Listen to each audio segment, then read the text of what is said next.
విద్యార్థి దశ నుండే మన జీవిత లక్ష్యాన్ని చేరే ప్రణాళికలో ముందుకెళ్లాలని గజ్వేల్ ఏసీపీ రమేష్ అన్నారు. ఇక సిద్దిపేట జిల్లా గజ్వేల్లో ఇస్పూర్ గ్లోబల్ ఫౌండేషన్ ఆధ్వర్యంలో ఇంటర్ విద్యార్థులకు అవగాహన సదస్సులో ఆయన మాట్లాడుతూ నేటి సమాజంలో సోషల్ మీడియాలపై ఉన్నటువంటి శ్రద్ధ చదువు కోసం ఉపయోగించుకోవాలని, మన భవిష్యత్తు కోసం తల్లిదండ్రులు ఎంత కష్టాలు అనుభవిస్తున్నారని తెలుసుకోవాలని పేర్కొన్నారు. చెడు అలవాట్లకు బానిసలు కాకుండా ఉండాలని, మత్తు పదార్థాలకు అలవాటు పడి జీవితాన్ని అంధకారంలోకి నెట్టుకోవద్దని ఆయన పేర్కొన్నారు.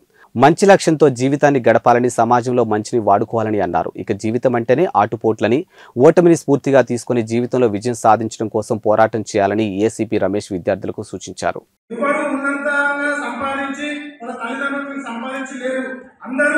ఏదో కొంత గొప్పగా ఏదో పని చేసుకొని బతుకున్న వాళ్ళే ఫ్యామిలీ నుంచి మీరు వచ్చింది కాబట్టి ప్రతి ఒక్కరికి ఒక లక్ష్యం అంటూ ఉండాలి. మీరు అంత దూరం నుంచి మీ ఊర్లలోకి వెళ్ళి మీ అమ్మా నాన్న ఎంత ముందుకు సాగు చెప్పినట్టు ప్రదీప్ సార్ కానీ, నవీన్ మేడం కానీ, మన ఏసీ సార్ రమేష్ సార్ కానీ మనం చెప్పినట్టు ఏమంటా చెప్పారంటే, మీరందరూ మీ తల్లిదండ్రులు కేవలం వాళ్ళు ఇక్కడికి మిమ్మల్ని పంపించడానికి వ్యవసాయం చేస్తున్నారు, కొంతమంది ఫ్యాక్టరీలకు వెళ్తున్నారు, కొంతమంది కూలి పని చేస్తున్నారు, కొంతమంది ఏదో పని చేసుకుంటూ మిమ్మల్ని తోలిస్తున్నారు. దేనికోసం తోలిస్తున్నారంటే, మేము కష్టపడ్డాక మేము ఏ విధంగా అయితే కష్టపడుతున్నామో, మేము ఏ విధంగా అయితే షెఫ్ట్ వస్తున్నామో, మేము ఏ విధంగా అయితే పొలం పని చేస్తున్నామో, మాలాగా మా బిడ్డలు ఉండొద్దని ఒకే ఉద్దేశం కొద్ది మిమ్మల్ని కాలేజీలో తోలిస్తున్నారు. అదంతా మీరు ఒకటి మైండ్లో పెట్టుకొని మీకంటూ ఒక లక్ష్యాన్ని ఏర్పరచుకోవాలా.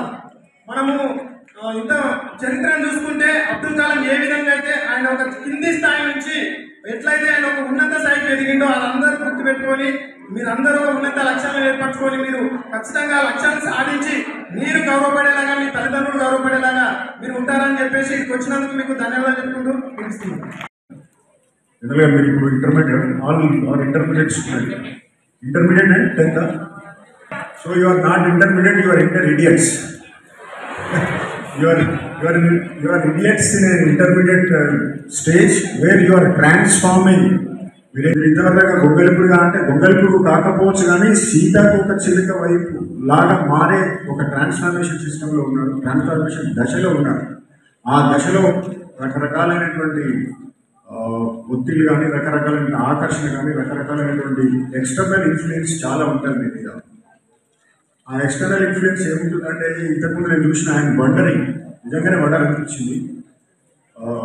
సోషల్ మీడియా యాప్ ఇన్స్టాగ్రామ్ అంటే అందరు చేతులు ఎత్తారు, ఎఫ్బి అంటే అందరు చేతులు ఎత్తినారు, తర్వాత వాట్సాప్ అంటే అందరు చేతులు ఎత్తినారు. ఇప్పుడేమో ఫోన్ లేదంటున్నారు. ఇప్పుడు ఇంతసేపు ఏమో ఇన్స్టాగ్రామ్ అకౌంట్ ఉంది అంటే మొత్తం అందరు చేతులు ఎత్తినారు.